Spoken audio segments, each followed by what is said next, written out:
صدر پاکستان ڈاکٹر عارف علوی نے خطے میں امن و خوشحالی کے پاکستان کے عزم کا اعادہ کرتے ہوئے کہا کہ ہم پاکستان سمیت پورے خطے میں امن و سلامتی اور ترقی کے خواہاں ہیں۔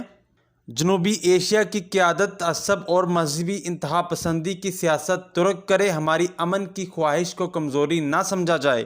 ان خیالات کا اظہار انہوں نے یوم پاکستان کی مناسبت سے پریڈ سے مہمان خصوصی کی حیثیت سے خطاب کرتے ہوئے کیا۔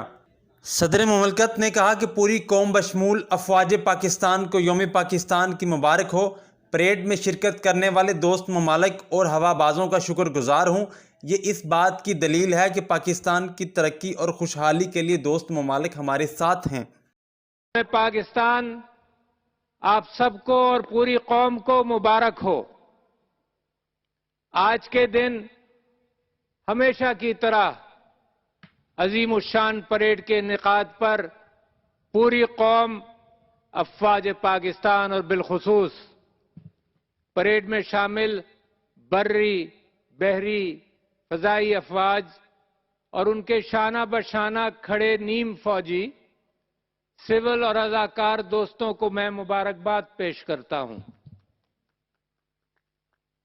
میں دوست ممالک کے فوجی دستوں، ہوا بازوں اور دیگر شرکاء کا بھی